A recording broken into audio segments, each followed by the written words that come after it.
Hi everybody, it's July 29th, 2025.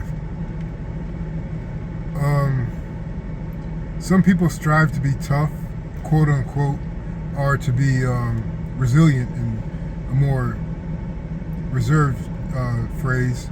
But what I've come to find is that the actual behavior that promotes being tough or being resilient is a kind of direction that you have. And the direction is quite an obvious conclusion, which would be to always be moving forward through the pain, through the celebrations, through the losses, through the confusion.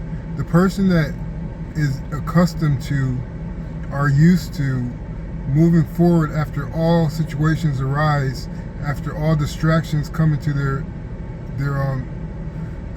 viewpoint or into their vision, the person that always takes that step forward no matter what happens is what you would call a conventionally tough or resilient person. So when this happens, your level up looks different than other people that take their time or that get distracted or get discouraged. Your evolution is more concentrated with lessons, more concentrated with pathways to choose from, and decisions to make, and learn and taking hits to your pride, taking hits to your faith. You know, the person that always moves forward, their evolution is different. And by this I mean that you will walk through a house of mirrors once the spirit sees that you are a forward moving person. And in this hall of mirrors, there will be a mirror that shows you that you are being paranoid. And this is there to create doubt within yourself. And so you say, am I being paranoid? Is life really against me? Should I just ease up a little bit and take it easy and just try to be more trusting? And then the mirror will reflect back at you that if you relax, you may be vulnerable. So it tells you that you're being too hyper aware. Then once you agree, it tells you that it's unsafe to be as relaxed as you decided to be. And so the confusion sets in, and then that leads to stagnation, and that invites more distraction. And so another mirror will tell you that you, by moving forward, you are being selfish, that you are taking advantage of all the other people that have it worse than you, and your family is doing worse than you. How could you dare go ahead and try to better your life and your experience? And so as that mirror paints you as a selfish aggressor, you may step back and say, yeah, maybe I don't need this in my life that I'm striving for. Maybe I don't need this experience, this person, this new place that I'm striving for in my life, because everybody has it harder. And then something will come back to you and say, oh, you're going to give up now after all the sacrifice this person made for you to get there, to try that? So it's always a constant back and forth of trying to encourage stagnation, doubt, trying to test your faith, your grit, your self-image.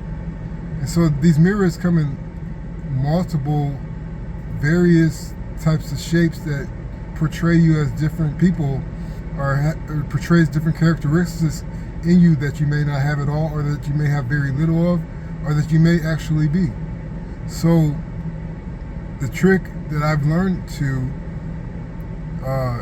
utilize when I'm moving forward is to always remember the center of your being as a gift from the Father's grace. So when you know that you are aligned, you know that you are a good person in the center of your heart. And that's the most important part to be a good person in.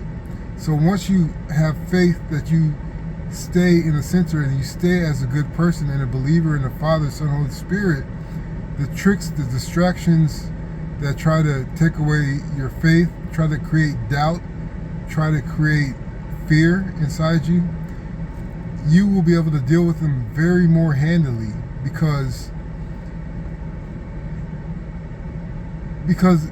what they bring to the table is lies. And once you see the truth in yourself, the lies are more apparent, even though they may be shrouded under your own faults and your own selfishness and your own confusion, your own doubts. They're sheathed in those things, but you see lies so much more clearly when you are not living in darkness, when you are not living in abject suffering for no reason other than that you don't believe, or you're scared to believe, or whatever, or something happened to you that tainted you.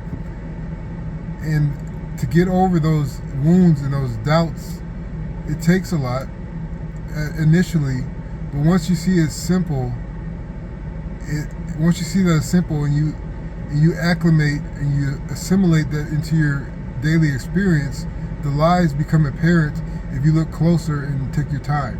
So I hope this helps. Thanks.